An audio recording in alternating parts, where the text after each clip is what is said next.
नाज़रीन अस्सलाम वालेकुम। इनसाइड न्यूज़ के नए प्रोग्राम के साथ मैं हूं इब्राहिम राजा और आज हम बात करेंगे कि 15 अप्रैल के बाद नए इलेक्शन के ऐलान के हवाले से असल कहानी क्या है। इस मामले के मुतल्लिक एक ताकतवर शख्सियत ने किस नोयत के सनसनीखेज इंकशाफात किए हैं। इस मुमकिना नए इलेक्शन में वज़ीर आज़म इमरान खान किस सियासी जमात के साथ मिलकर एक नई सफ़बंदी की प्लानिंग कर रहे हैं, और आपको इस पूरी सूरत हाल के मुतल्लिक एक दिलचस्प वाक़या भी सुनाते हैं जिससे आपको पता चलेगा कि शतरंज की नई बिसात बिछाने की तैयारी असल में कौन कर रहा है। हमारे जिन दोस्तों ने अब तक हमारे चैनल को सब्सक्राइब नहीं किया उनसे हम कहेंगे कि हमारे चैनल को सब्सक्राइब कर लें ताकि उन्हें अहम मालूमात बर वक्त मिलती रहें। अब वापस आते हैं आज के मौजू पर, यानी 15 अप्रैल के बाद नए इलेक्शन के ऐलान के हवाले से असल कहानी क्या है और इस मामले के मुतल्लिक एक ताकतवर शख्सियत ने किस नोयत के सनसनीखेज इंकशाफात किए हैं। आपको इस इशू के मुतल्लिक एक दिलचस्प वाक़या सुनाते हैं जिससे आपको पता चलेगा कि ये जो पाकिस्तान की इस वक्त सियासत है, इस नाजुक सियासी सूरत हाल में एक नया तूफान उठाने की तैयारी असल में कौन कर रहा है। तो सबसे पहले आपको बताएं कि एक ताकतवर शख्सियत जिसके बारे में ये समझा जाता है कि ये शख्सियत पाकिस्तान के जो ताकतवर हलके हैं उनके बहुत करीब है, यानी वो हलके जिनको पाकिस्तानी सियासत में इस्टेब्लिशमेंट कहा जाता है, इस शख्सियत को उन हलकों के बहुत करीब माना जाता है। और इसी वजह से जब ये शख्सियत इस किस्म के कोई इंकशाफात करती है, जब इस किस्म की कोई प्रेडिक्शंस करती है, तो उन प्रेडिक्शंस को और उन इंकशाफात को बहुत अहमियत दी जाती है और उसका मतलब ये समझा जाता है कि बिहाइंड द सीन्स कोई ना कोई नई सियासी खिचड़ी ज़रूर पक रही है। और ये जो शख्सियत है ये वज़ीर आज़म इमरान खान के भी बहुत करीब रही है, इसको वज़ीर आज़म ऑफिस तक बराह रास्त रसाई भी हासिल है। ताहम अब ये कहा जाता है और अब ये महसूस होता है कि ये शख्सियत जो है वज़ीर आज़म इमरान खान के अब उतने करीब नहीं है और वज़ीर आज़म इमरान खान कुछ मामलात पर इस शख्सियत से नाला हैं। अब इस शख्सियत ने 15 अप्रैल के बाद मुमकिना तौर पर नए इलेक्शन के ऐलान के हवाले से कुछ धमाका खेज नोयत के इंकशाफात किए हैं। ये इंकशाफात क्या है और ये शख्सियत कौन है उसके मुतल्लिक भी आपको बताते हैं, और साथ ही आपको इसी इशू के मुतल्लिक एक तकरीब में होने वाला एक पुरस्कार वाक़या बताते हैं, और उस वाक़े से भी आपको पता चलेगा कि पाकिस्तान की जो सियासत है वो क्या रुख अख्तियार करने जा रही है। तो आपको बताएं कि इस्लामाबाद में एक बड़ी ही अहम तकरीब हुई, और ये जो तकरीब थी ये भी इसका जो एजेंडा था ये पाकिस्तान की इस वक्त जो एक सियासी बहरान है पाकिस्तान में, उस बहरान के मुतल्लिक ही ये तकरीब थी। और इस तकरीब में असल में ये गौर किया जा रहा था कि यूसुफ रज़ा गिलानी और सादिक संजरानी का जो इंतखाबी मार्का है चेयरमैन सेनेट के लिए, उस मार्के में किस तरह से ये यकीनी बनाया जाए कि यूसुफ रज़ा गिलानी ही जीतें। और ये जो पूरी तकरीब थी इसका एहतमाम किया था मरियम नवाज़ ने, और जब उन्होंने यहाँ अपने तमाम सेनेटर्स बुलाए तो वहाँ एक हैरान कुन मामला भी सामने आया, और वो मामला ये था कि मरियम नवाज़ को पूरा यकीन था कि नून लीग के जो तमाम सेनेटर्स होंगे उनकी ये जो तकरीब है वो इसमें अपनी शिरकत यकीनी बनाएंगे। लेकिन जब वहाँ पे सेनेटर्स को बुलाया गया, उनकी चाय पानी से तवाज़ो की गई, उनको खाना वाना खिलाया गया, उसके बाद जब गिनती की गई तो पता चला कि नून लीग का एक सेनेटर जो है इसहाक डार के अलावा वो भी गायब है। जाहिर है इसहाक डार की सेनेटरशिप तो मुअत्तल है, सुप्रीम कोर्ट ने इसहाक डार की सेनेटरशिप मुअत्तल की थी, वो तो ये जो इलेक्शन है सादिक संजरानी और यूसुफ रज़ा गिलानी का इसमें वोट देने नहीं आएंगे। लेकिन एक और नून लीग का जो सेनेटर है वो इस जोहराने की तकरीब से गायब था, और ये जो सेनेटर है ये आज़ाद हैसियत में मुंतखब हुआ था, लेकिन बाद में इसने बाकायदा तौर पर मुस्लिम लीग नून में शमूलियत अख्तियार कर ली थी। और ये जो सेनेटर हैं इनका नाम है दिलावर खान, اور اب یہ انکشاف ہوا ہے کہ دلاور خان تو علل اعلان یہ کہہ رہے ہیں کہ وہ یوسف رضا گیلانی جو پی ڈی ایم کے، نون لیگ کے، تمام پی ڈی ایم کی جماعتوں کے مشترکہ امیدوار ہیں، وہ انہیں ووٹ نہیں دیں گے بلکہ وہ صادق سنجرانی کو ووٹ دیں گے، اور یہ مسلم لیگ نون اور مریم نواز کے لیے ایک ناقابل یقین دھچکا تھا۔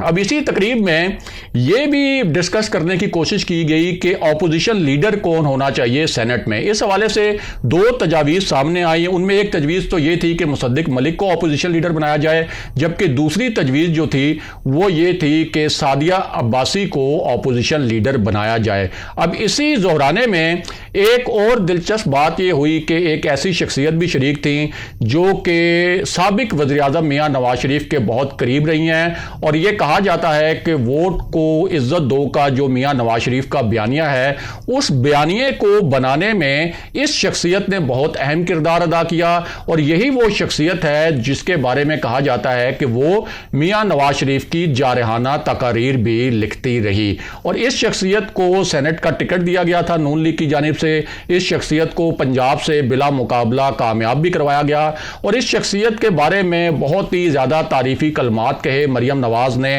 یہ جو زہرانے کی تقریب تھی، اور انہوں نے یہ اندیا دیا کہ یہ جو شخصیت ہیں، یہ جو سینیٹرز کا پورا گروپ ہے نون لیگ کا، اس کو عملی طور پر اور نظریاتی طور پر یہ شخصیت جو ہیں وہ لیڈ کریں گے۔ بہرحال اب واپس آتے ہیں کہ 15 اپریل کے بعد ممکنہ طور پر الیکشن کے اعلان کے حوالے سے ایک طاقتور شخصیت کے انکشافات کی کہانی کیا ہے، اور ساتھ ہی آپ کو یہ بھی بتاتے ہیں کہ یہ جو چیئرمین سینٹ کا الیکشن ہے، اس کا جو اعداد و شمار تھے اور اس کے جو فگر تھے، اس میں ایک کیا نیا ٹوسٹ سامنے آیا ہے۔ تو سب سے پہلے آپ کو بتائیں کہ ایک آزاد امیدوار جو بلوچستان سے کامیاب ہوئے تھے آزاد حیثیت میں، عبد القادر، جن کو بلوچستان عوامی پارٹی نے سپورٹ کیا تھا، وہ ایک طرف اگر تحریک انصاف میں شامل ہوئے ہیں تو دوسری جانب ایک معاملہ یہ بھی ہوا ہے کہ پیپلز پارٹی میں بھی ایک آزاد سینیٹر جو ہیں، جو آزاد حیثیت میں منتخب ہوئے تھے، وہ انہوں نے باضابطہ طور پر بلاول بھٹو سے ملاقات کر کے پیپلز پارٹی میں شمولیت اختیار کر لی ہے۔ اس طرح ایک جو فگر دونوں طرف بن رہا تھا، اس میں ایک رکن جو ہے وہ دونوں طرف ایڈ ہو گیا ہے۔ دوسری جانب ایک خاتون رکن پارلیمنٹ کے بارے میں بہت ہی سنسنی خیز قسم کے انکشافات ہوئے ہیں، یا آپ کہہ سکتے ہیں کہ ایک حکومتی وزیر کی جانب سے اس خاتون رکن پارلیمنٹ پر بہت ہی سنگین نوعیت کے الزامات عائد کیے گئے ہیں، اور ایک حکومتی وزیر شفقت محمود جو ہیں، ان کی جانب سے کہا گیا ہے کہ یہ جو اپوزیشن کی اور پی ڈی ایم کی رکن پارلیمنٹ ہیں، یہ اصل میں ہمارے کچھ سینیٹرز کو رقوم کی آفر کر رہی ہیں، ان کے ساتھ ایک ڈیل بنانے کی کوشش کر رہی ہیں، اور ہمارے پاس اس حوالے سے کچھ شواہد بھی موجود ہیں۔ اس کے علاوہ انہوں نے ایک اور دھماکہ خیز انکشاف بھی کیا، اور ان کا کہنا تھا کہ نون لیگ کے ایک سینیٹر ایسے ہیں جنہوں نے نہ صرف ہم سے رابطہ کر کے یہ بتایا ہے کہ وہ صادق سنجرانی کو ووٹ دیں گے، بلکہ وہ اپنا اثر و رسوخ بھی استعمال کر رہے ہیں، اور صادق سنجرانی کی جو انتخابی مہم ہے، جو ان کی پوری الیکشن کیمپین ہے، وہ بھی چلا رہے ہیں، اور حکومتی جو حلقے ہیں ان کو امید ہے کہ یہ جو سینیٹر ہیں جو نون لیگ کے ہیں، ان کے اثر و رسوخ کی وجہ سے وہ پی ڈی ایم کے کچھ سینیٹر کو شاید توڑنے میں کامیاب بھی ہو جائیں۔ بہرحال واپس آتے ہیں کہ 15 اپریل کے بعد الیکشن کے ممکنہ اعلان کے پیچھے اصل کہانی کیا ہے، اور آپ کو یہ بھی بتاتے ہیں کہ وزیر اعظم عمران خان کا جو اعتماد کا ووٹ والا معاملہ تھا، اور اس کا جو فگر تھا، یعنی اس کے جو اعداد و شمار تھے، ان کے اوپر کس قسم کی کنٹروورسی کھڑی ہوئی، اور اب اس میں کیا ایک نیا فگر سامنے آیا ہے۔ تو معاملہ یہ ہے کہ بلاول بھٹو نے ایک مرتبہ پھر اسپیکر قومی اسمبلی اسد کیسر کو چیلنج دیا تھا کہ جس دن وزیر اعظم عمران خان نے اعتماد کا ووٹ حاصل کیا، اس دن اصل میں 178 ارکان وہاں موجود نہیں تھے، یعنی وہ جو دعویٰ کیا گیا اور وہ جو اعلان کیا گیا کہ وزیر اعظم عمران خان نے 178 ووٹ حاصل کیے تھے، بلاول بھٹو کا چیلنج یہ تھا کہ اصل میں اس دن 178 ارکان تو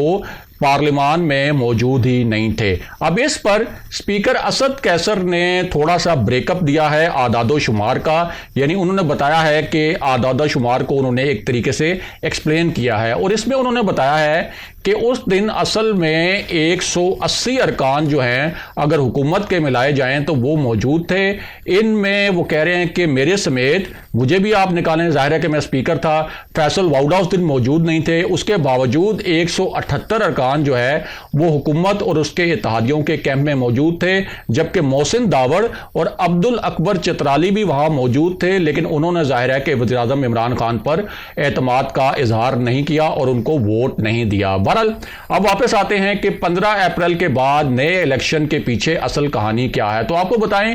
कि इस हवाले से जिस ताकतवर शख्सियत का और जिस अहम शख्सियत का हमने आपसे जिक्र किया, उस शख्सियत का ये कहना है कि 15 अप्रैल तक वो इस्लामाबाद में बहुत ही नाजुक और जूडो कराटे टाइप सिचुएशन देख रहे हैं और साथ ही इसके साथ ही मिलाकर उन्होंने ये अल्फाज बोले कि वज़ीर-ए-आज़म इमरान खान जो नया इलेक्शन है मुमकिना, उसमें एक इस्लामी जो जमात है और एक इस्लामी कुव्वत है उसके साथ इत्तेहाद बनाएंगे और गालिबन उनका इशारा तहरीक लब्बैक पाकिस्तान की जानिब था। और ये जो पूरा उन्होंने इंकशाफ किया, ये इस पस मंज़र में किया कि जाहिर है कि अब PDM ये प्लान कर रही है कि वो